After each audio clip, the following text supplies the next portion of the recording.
자, 성경 함께 봅니다. 창세기 30장 1절부터 24절까지 말씀. 오늘 우리가 읽을 때는요, 1절 함께 읽고 또 22절부터 24절까지 말씀 함께 읽도록 하겠습니다. 자, 1절 같이 읽습니다. 라헬이 자기가 야곱에게서 아들을 낳지 못함을 보고 그의 언니를 시기하여 야곱에게 이르되 내게 자식을 낳게 하라. 그렇지 아니하면 내가 죽겠노라. 자, 22절부터 24절. 하나님이 라헬을 생각하신지라 하나님이 그의 소원을 들으시고 그의 태를 여셨으므로 그가 임신하여 아들을 낳고 이르되 하나님이 내 부끄러움을 씻으셨다 하고 그 이름을 요셉이라 하니 여호와는 다시 다른 아들을 내게 더하시기를 원하노라 하였더라. 아멘. 자, 지난번에 우리는 창세기 29장 31절부터 35절 말씀을 봤고요. 오늘 우리는 창세기 30장 1절부터 24절까지의 말씀을 함께 볼 겁니다. 사실 창세기 29장 31절부터 오늘 보면 마지막 부분 창세기 30장 24절은요. 크게 한 주제를 다루고 있어요.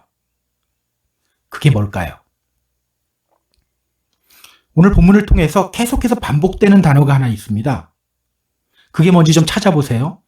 창세기 29장 31절 여호와께서 레아가 사랑받지 못함을 보시고, 창세기 30장 1절 라헬이 자기가 야곱에게서 아들을 낳지 못함을 보고, 창세기 30장 9절 레아가 자기의 출산이 멈춤을 보고.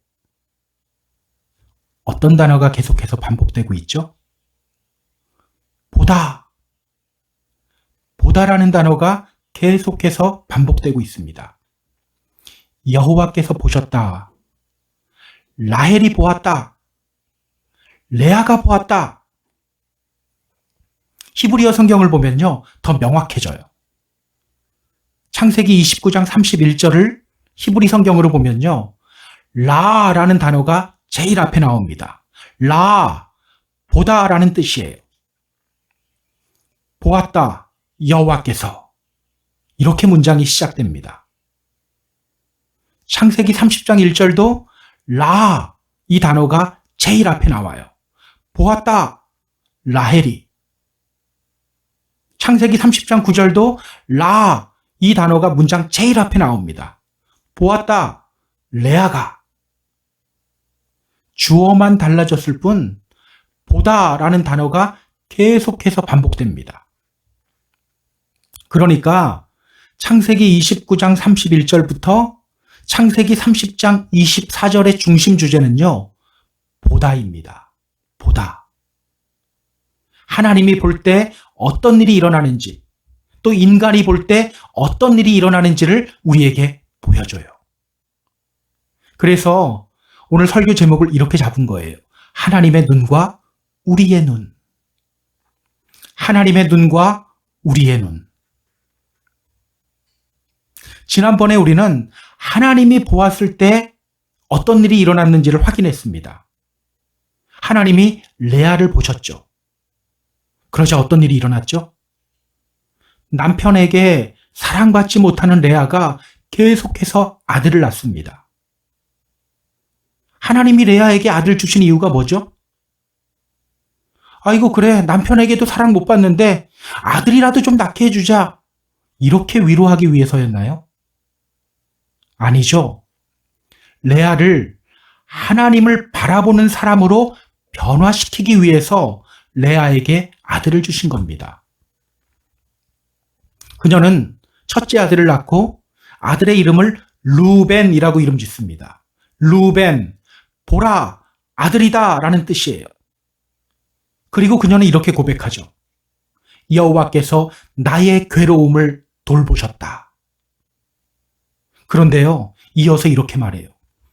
이제는 내 남편이 나를 사랑하리로다. 둘째 아들을 낳고 그녀는 아들의 이름을 시몬이라 이름 짓습니다. 시몬, heard, 들었다라는 뜻이에요. 그녀는 고백합니다. 하나님이 사랑받지 못하는 나의 신음소리를 들으셨다. 그리고 셋째 아들을 낳고는 레위라 이름 짓습니다. 누구누구와 결합하다라는 뜻이에요. 그녀는 또 이렇게 말합니다. 내가 남편으로부터 3명의 아들을 낳았으니 이제는 내 남편이 나와 연합할 것이다. 여러분, 레아의 문제가 뭐였죠? 그녀는 분명 하나님이 이 아들들을 주셨음을 고백했어요. 그러면 어떻게 해야 합니까? 주님을 바라보며 주님을 찬양해야 하죠. 그런데요, 그녀는 그 아들들을 도구로 남편의 사랑만 갈구합니다. 이것이 레아의 문제였어요. 그러나 결국 레아는 넷째 아들을 낳고 이렇게 이름 짓습니다. 유다, 여호와를 찬송합니다. 여호와를 찬송합니다. 결국 그녀는 여호와 하나님을 찬송해요. 내가 이제는 여호와를 찬송하리로다. 하나님이 레아를 보시자 이런 역사가, 이런 변화의 역사가 일어나게 된 겁니다. 오늘 본문에서는요, 반대 현상이 나타납니다. 주어가 바뀌어요. 하나님이 아닌 라헬이 보기 시작합니다. 그리고 그것의 결과가 어떻게 나타나는지를 우리에게 보여줍니다. 그 결과가 단계적으로 아주 자세하게 나와요. 오늘 본문을 통해서 성경이 우리에게 전하는 메시지가 뭘까? 우리 같이 확인해 보겠습니다. 자, 그럼 본문으로 들어갑니다. 1절입니다. 자, 1절. 라헬이 자기가 야곱에게서 아들을 낳지 못함을 보고 그의 언니를 시기하여 야곱에게 이르되 내게 자식을 낳게 하라. 그렇지 아니하면 내가 죽겠노라. 자, 오늘 성경은 이렇게 시작해요. 라헬이 보았다. 히브리어 성경으로 보면 보았다. 라헬이. 자, 앞에 나오는 사건은요, 여호와께서 보셨다라는 말로 시작했어요. 자, 하나님이 보니까 역사가 일어났죠. 그러나 지금은 라헬이 보았다로 시작합니다. 라헬이 봤어요. 누구를 보았죠? 라헬이 누구를 보았습니까? 자기를 봤어요. 아들을 낳지 못하는 자기 자신을 봤어요. 그러자 어떤 증상이 나타납니까? 성경은 말합니다. 라헬이 자기가 야곱에게서 아들을 낳지 못함을 보고 그의 언니를 시기하여 자, 자기를 보자 어떤 증상이 나타나기 시작했습니까? 시기심이 나타나기 시작했어요. 언니는 아들을 잘 낳는데 왜 나는 아들을 낳지 못하지? 이런 시기심입니다. 기억하세요. 이것이 바로 자기 자신을 바라보는 사람들에게 나타나는 첫 번째 증상이에요. 시기심. 여러분, 우리는 시기심을 별것 아닌 것으로 치부해버리는데요. 성경을 보면 이 시기심이 그렇게 별것 아닌 문제가 아님을 알 수 있어요.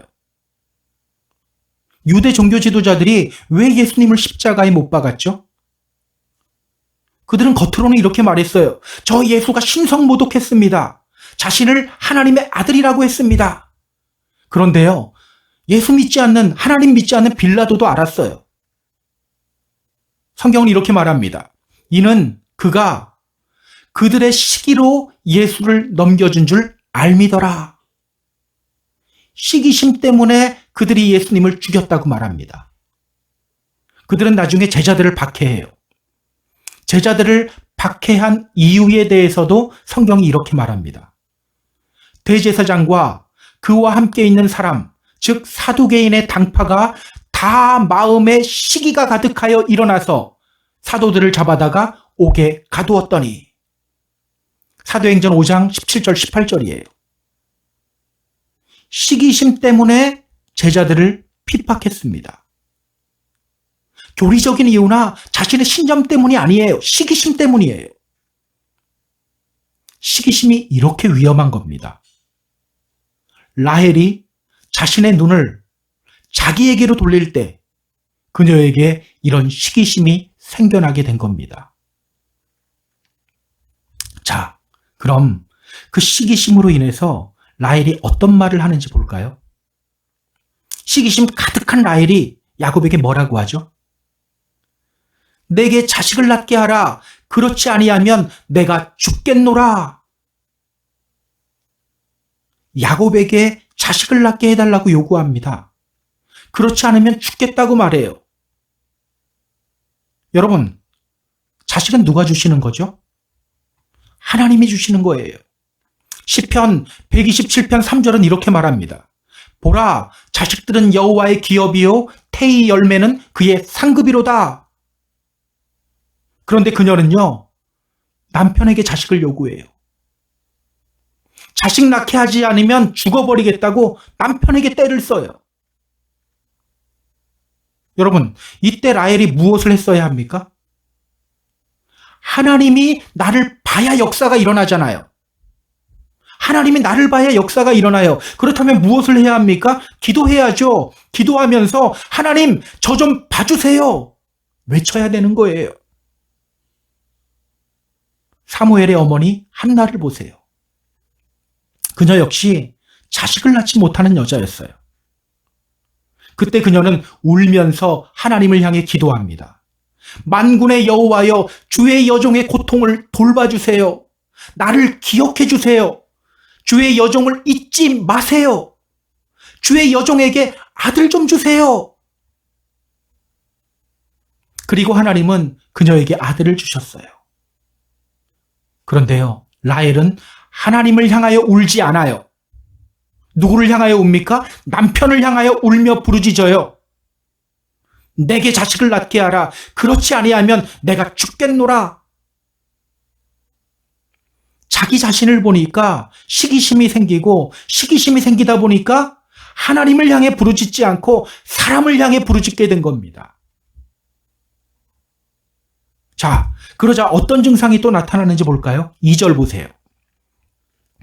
야곱이 라헬에게 성을 내어 이르되 그대를 임신하지 못하게 하시는 이는 하나님이시니 내가 하나님을 대신하겠느냐?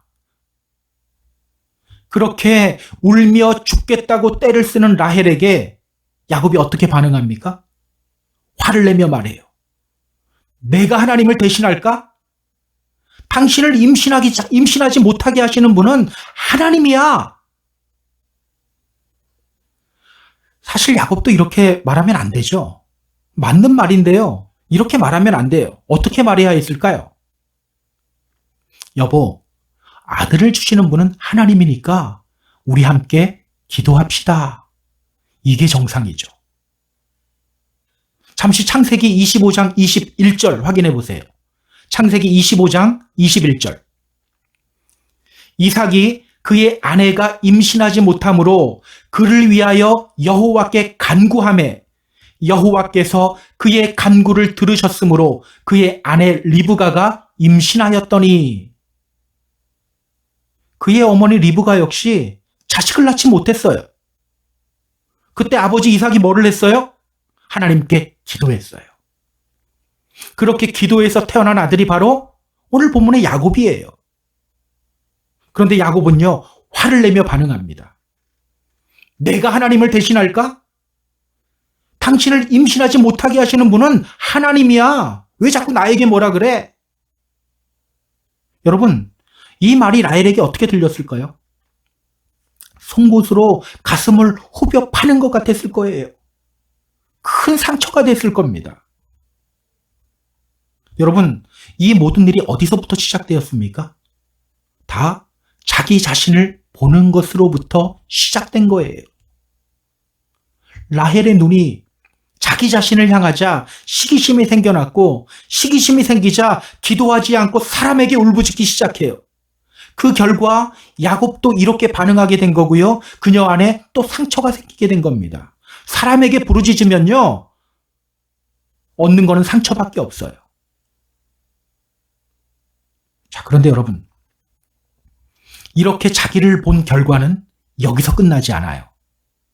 3절부터 8절까지 말씀입니다. 3절부터 8절까지 말씀. 라헬이 이르되 내 여종 빌하에게로 들어가라. 그가 아들을 낳아 내 무릎에 두리니 그러면 나도 그로 말미암아 자식을 얻겠노라 하고 그의 시녀 빌하를 남편에게 아내로 주매 야곱이 그에게로 들어갔더니 빌하가 임신하여 야곱에게 아들을 낳은지라. 라헬이 이르되 하나님이 내 억울함을 푸시려고 내 호소를 들으사 내게 아들을 주셨다 하고 이로 말미암아 그의 이름을 단이라 하였으며 라헬의 시녀 빌하가 다시 임신하여 둘째 아들을 야곱에게 낳음에 라헬이 이르되 내가 언니와 크게 경쟁하여 이겼다 하고 그의 이름을 납달리라 하였더라. 급기야 그녀는요, 남편 야곱에게 이런 제안을 합니다. 내 여종 빌하에게로 들어가라. 내 여종 빌하에게로 들어가라. 그리고 야곱은 빌하를 통해 아들을 낳아요. 그녀는 첫 번째 아들의 이름을 단이라고 이름 짓습니다. 단, 저지, 재판관이라는 뜻이에요. 커서 판사대라고 붙여준 이름이 아닙니다. 이때 그녀가 뭐라고 고백하죠? 하나님이 내 억울함을 푸시려고 내 호소를 들으사 내게 아들을 주셨다. 하나님이 재판에서 자신의 손을 들어주었다고 합니다. 이런 걸 가지고 자기 정신 승리라고 하죠. 이 아들이 자기가 낳은 아들입니까? 자신의 여종 빌하가 낳은 아들이에요. 기도하며 하나님을 의지하지 않고 인간적인 방법으로 만들어낸 아들이에요. 그런데 그 아들을 안고서는 무릎 위에 앉히고서는 고백하는 거예요. 하나님이 재판관이 되셔서 아들을 낳지 못하는 나의 억울함을 풀어주셨다.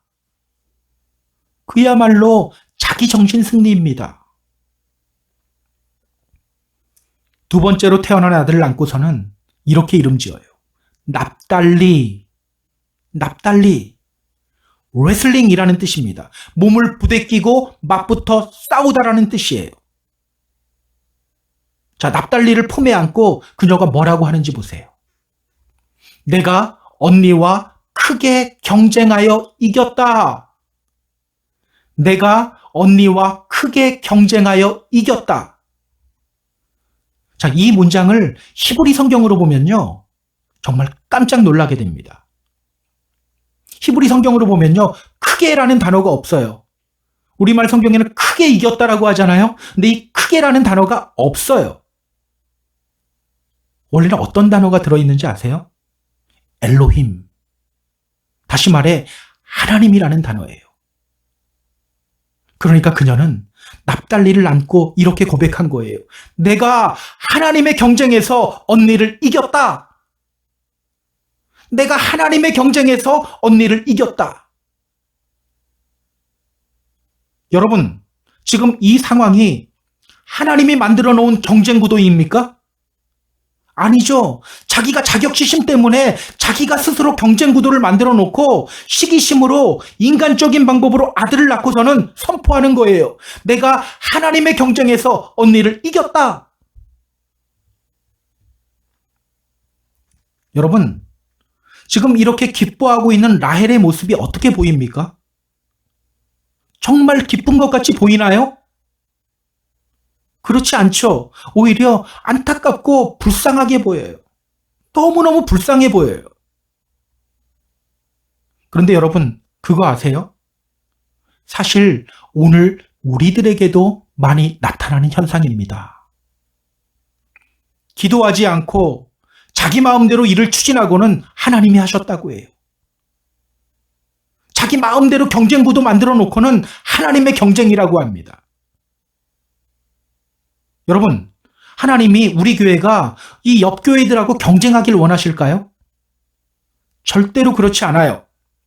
하나님은 우리 교회가 교회로서의 역할을 감당하길 원하십니다.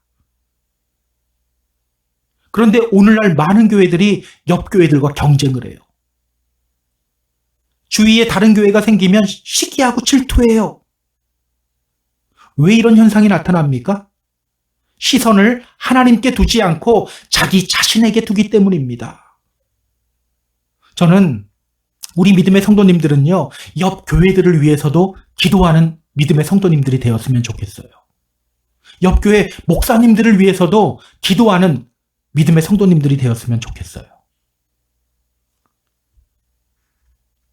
그런데 여러분, 오늘 라헬의 문제는요, 여기서 멈추지 않아요. 여기서라도 좀 멈췄으면 좋겠는데 여기서 멈추지 않아요. 충격적인 사건이 펼쳐집니다. 자, 9절부터 13절 보세요. 9절부터 13절.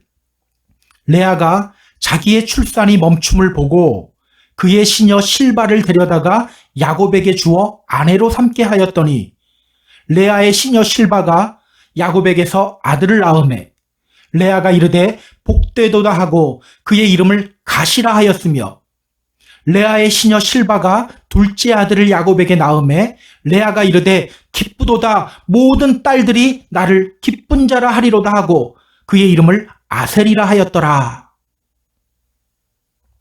자, 이어서 성경은 이렇게 말합니다.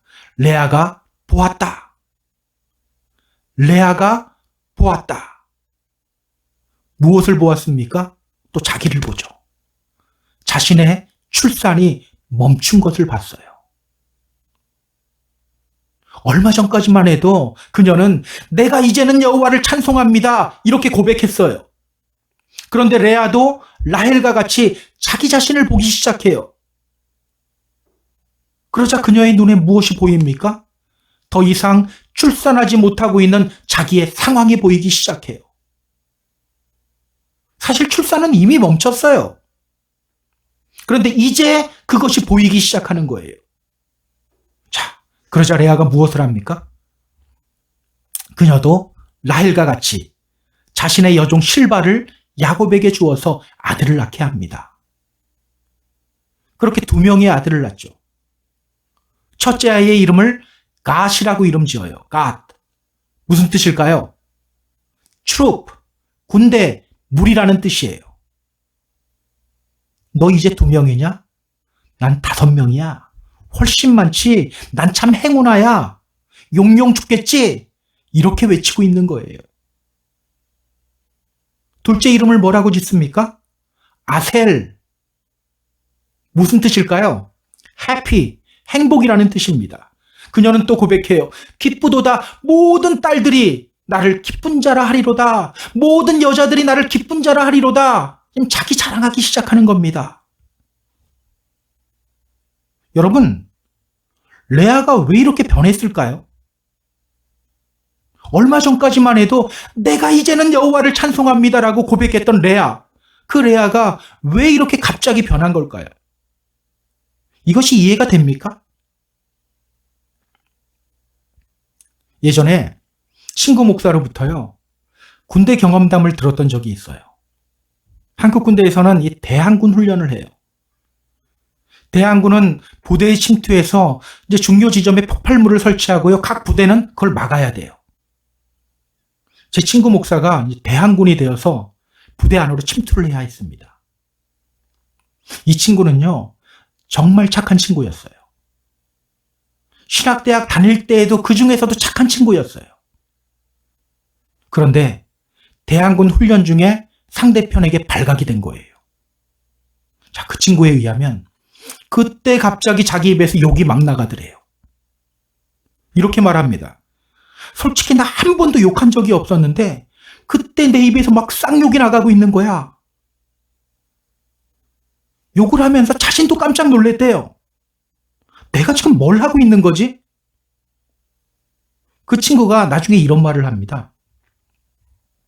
진짜 전쟁이 아닌 모의 전쟁임에도 불구하고 사람이 이렇게 변해버리는데 진짜 전쟁이 일어나면 사람들이 어떻게 악하게 변할까? 여러분, 레아가 왜 이렇게 갑자기 변한 겁니까? 예전에 했던 고백, 내가 이제는 여호와를 찬송합니다. 이 고백이 가짜 고백이었기 때문이 아니에요. 라헬이 눈을 자기에게로 돌리며 언니와의 경쟁 관계 속으로 들어가자 레아도 그 싸움 속에 휘말리면서 이렇게 변해버린 거예요. 기억하세요. 나의 눈을 나에게로 돌리는 순간 나 하나의 문제로 끝나지가 않아요. 경쟁과 싸움 관계로 들어가게 되고요. 그렇게 싸움 속으로 들어가는 순간 사람은 이렇게 변하게 됩니다. 나는 과거에 이렇게 뜨겁게 하나님을 만났어. 소용없어요. 싸움 속으로 들어가는 순간 사람은 변하게 됩니다. 여러분, 그렇기 때문에 자꾸 교회 안에서 다른 사람 험담하지 말라고 말하는 겁니다. 여기서 험담하고 저기서 험담하면서 서로 싸움 부추기는 경우들이 있어요. 그리고는 꼭 이렇게 말하죠. 다 교회를 위해서 그러는 거야. 절대로 교회를 위하는 것이 아니에요. 그리스도의 몸인 교회를 완전히 망가뜨려버리는 행위예요. 이 모든 일들이 다 무엇으로부터 시작됐어요? 자기를 보는 것으로부터 시작됐습니다. 지금까지 성경은요, 우리 인간의 눈이 얼마나 우리를 잘못 인도하는지를 계속해서 강조해오고 있어요. 여러분, 아담과 하와가 왜 선악과를 따먹었죠? 창세기 3장 6절은 말합니다. 여자가 그 나무를 본즉 먹음직도 하고 보암직도 하고, 보는 것으로부터 시작되었어요. 노아 시대 때 믿음의 사람들이 왜 타락했습니까? 창세기 6장 2절은 말해요. 하나님의 아들들이 사람의 딸들의 아름다움을 보고 자기들이 좋아하는 모든 여자를 아내로 삼는지라. 보는 것으로부터 시작됐어요. 롯의 타락, 무엇으로부터 시작됐습니까? 창세기 13장 10절도 말합니다. 이에 롯이 눈을 들어 요단 지역을 바라본 즉, 보는 것으로부터 시작되었습니다. 주님의 이름으로 부탁드립니다. 자꾸 여러분의 시선을 다른 곳으로 돌리지 마세요. 특히 자기 자신에게로 돌리지 마세요. 하나님을 바라보아야 합니다. 그러면요, 하나님이 나를 봐요. 시편 33편 18절은 이렇게 말해요. 여호와는 그를 경외하는 자, 곧 그의 인자하심을 바라보는 자를 살피신다. 그때 하나님의 역사가 일어나게 되는 겁니다. 나를 바라보기보다는 주님을 바라보는 저와 여러분이 되기를 주님의 이름으로 부탁드립니다. 자, 오늘 성경은요, 나 자신을 바라보며 인간적인 계획과 방법 세우는 것이 얼마나 쓸데없는 짓인지를 우리에게 알려줘요. 자, 우리 계속해서 성경을 봅니다. 14절, 15절, 16절입니다. 14절부터 16절까지 말씀. 밀 거둘 때 루벤이 나가서 들에서 합 한 채를 얻어 그의 어머니 레아에게 드렸더니 라헬이 레아에게 이르되 언니의 아들의 합 한 채를 청구하노라. 레아가 그에게 이르되 내가 내 남편을 빼앗은 것이 작은 일이냐? 그런데 내가 내 아들의 합 한 채도 빼앗고자 하느냐? 라헬이 이르되 그러면 언니의 아들의 합 한 채 대신에 오늘 밤에 내 남편이 언니와 동침하리라 하니라. 저물 때에 야곱이 들에서 돌아오매 레아가 나와서 그를 영접하여 이르되 내게로 들어오라. 내가 내 아들의 합 한 채로 당신을 삼노라. 그 밤에 야곱이 그와 동침하였더라. 자, 어느 날 첫째 아들인 르우벤이 들에서 합 한 채를 구해서 어머니 레아에게 갖다 줍니다. 합 한 채가 뭘까요? 자, 히브리어로 보면 두다이라고 하는데요. 사전을 찾아보니까 love apple이라고 써져 있어요. 사랑사과라고 적혀 있어요. 여러분, 사랑사과 뭐 들어보신 적 있나요? 한 번도 들어본 적이 없는 이름이죠. 저도 이게 뭔지 모르겠어요. 그런데 이 합 한 채가 아가서에 등장합니다. 아가서 7장 13절에 등장해요. 합 한 채가 향기를 뿜어내고 우리의 문 앞에는 여러 가지 귀한 열매가 새것 묵은 것으로 마련되었구나. 내가 내 사랑하는 자 너를 위하여 쌓아둔 것이니라. 자, 사랑하는 사람을 위해서 합한 채를 두었다고 말합니다. 그러니까 합한 채는요, 남자와 여자의 성욕을 돋게 한다고 여겨지는 식물이에요. 자, 그러다 보니까 여자의 임신을 돕는 효과가 있다고 알려져 있었던 것 같아요. 루벤이 그것을 엄마 레아에게 가져다 준 거예요. 자, 그런데 그것을 라헬이 봅니다. 라헬이 언니에게 요구해요. 언니 아들이 가져온 그 합한 채 나에게 줘. 여러분 같으면 주겠습니까? 당연히 안 주죠.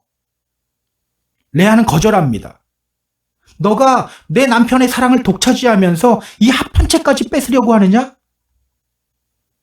그러자 라헬이 이제 딜을 시작해요.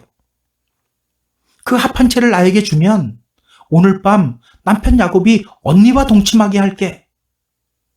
그리고 레아는 그 제안을 받아들여요. 자, 그런데 어떤 일이 벌어지는지 우리 같이 확인해 볼까요? 17절부터 21절입니다. 17절, 18절, 19절, 20절, 21절. 하나님이 레아의 소원을 들으셨으므로 그가 임신하여 5째 아들을 야곱에게 낳은지라. 레아가 이르되 내가 내 시녀를 내 남편에게 주었으므로 하나님이 내게 그 값을 주셨다 하고 그의 이름을 이사갈이라 하였으며, 레아가 다시 임신하여 6째 아들을 야곱에게 낳은지라. 레아가 이르되 하나님이 내게 후한 선물을 주시도다. 내가 남편에게 6 아들을 낳았으니 이제는 그가 나와 함께 살리라 하고 그의 이름을 스불론이라 하였으며, 그 후에 그가 딸을 낳고 그의 이름을 디나라 하였더라. 여러분, 지금 합한 채를 누가 가지고 있습니까? 라헬이 가지고 있어요. 그럼 누가 자식을 출산해야 합니까? 라헬이 출산해야 합니다. 그런데 누가 자식을 출산해요? 레아가 다시 출산하기 시작해요. 레아는 2 아들을 낳습니다. 이사갈과 스불론. 이사갈, 이 말은요, 보상이라는 뜻이고요. 스불론, 높고 고귀한이라는 뜻이에요. 거기에다가 딸까지 출산합니다. 디나. 이상하죠? 합한 채는 라헬이 가지고 있는데 출산이 멈췄던 레아가 다시 자식을 출산하기 시작해요. 이것이 무엇을 뜻합니까? 합한 채가 효력이 있었다, 없었다? 없었다. 합한 채는 효력이 없었다는 것을 의미합니다. 합한 채로 인해 자식 출산하는 것이 아니라는 거예요. 하나님이 레아를 출산하게 하셨다는 겁니다. 그렇다면 여러분, 하나님은 왜 레아로 하여금 다시 출산하게 하셨을까요? 레아는 믿음이 좋고 라헬은 믿음이 없기 때문에 레아에게 복 주신 겁니까? 그렇지 않죠. 이 레아의 고백을 보세요. 이사갈을 낳은 후에 그녀는 이렇게 고백해요. 내가 내 시녀를 내 남편에게 주었으므로 하나님이 내게 그 값을 주셨다. 스불론을 낳은 후에는 또 이렇게 고백해요. 하나님이 내게 후한 선물을 주신다. 내가 남편에게 6 아들을 낳았으니 이제는 그가 나와 함께 살리라. 여러분, 이 고백들이 정상적으로 보입니까? 예전에 르우벤과 시므온과 레위를 낳았을 때 이 고백과 비슷하죠. 하나님이 주셨다고 하는데 그 아들들을 매개체로 남편의 사랑만 갈구하는 모습으로 돌아가 있어요. 그럼에도 불구하고 하나님은 레아로 하여금 다시 출산하게 하신 거예요. 왜일까요? 성경은 그 이유에 대해서 이렇게 말합니다. 하나님이 레아의 소원을 들으셨으므로. 하나님이 레아의 소원을 들으셨다. 하나님이 레아의 소원을 들으셨다. 여러분, 이것이 무엇을 의미합니까? 하나님이 레아의 소원을 들으셨다. 한동안 경쟁에 휘말려서 정신 못 차리던 레아가 하나님께 간구하기 시작했다는 거예요. 비록 그녀는 여전히 많이 부족해요. 그러나 아까도 이야기했죠. 합한 채 이거 여러분이라면 주겠어요? 절대 안 주죠. 버릴지언정 안 주죠. 그러나 그 합한 채를 의지하지 않고 하나님을 향해 간구했다는 겁니다. 합한 채를 본 것이 아니라 주님 저를 봐주세요. 주님 저의 목소리를 들어주세요라고 했다는 거예요. 그렇기 때문에 이런 역사가 일어나게 된 겁니다. 그녀의 믿음이 큰 믿음이었기 때문이 아니에요. 단지 하나님께 요구했고 부족하지만 하나님께 요구했고 그때 하나님이 그녀를 보았기 때문에 이런 역사가 일어나게 된 거예요. 여러분, 이때 동생 라헬의 심정이 어땠을까요? 자신은 여전히 아기를 낳지 못하는데 출산이 멈췄던 언니가 다시 출산하기 시작합니다. 얼마나 힘이 빠졌을까요? 합한 채는 내가 가지고 있는데 왜 출산이 멈췄던 언니가 계속해서 자식을 낳지? 이런 의문이 들었을 거예요. 힘이 쭉 빠졌을 거예요. 나는 이거 해도 안 되고 저거 해도 안 되는구나. 합한 채를 손에 넣고 기뻐하던 자신의 모습, 그 모습이 부끄러웠을 겁니다. 자, 그럼 우리 22절부터 24절 말씀을 보겠습니다. 22절, 23절, 24절. 하나님이 라헬을 생각하신지라.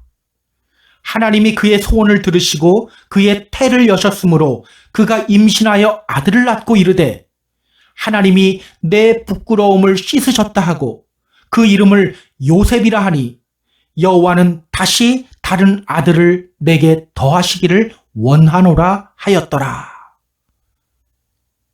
오늘 성경은 이렇게 말해요. 하나님이 라헬을 생각하신지라. 하나님이 라헬을 생각하신지라.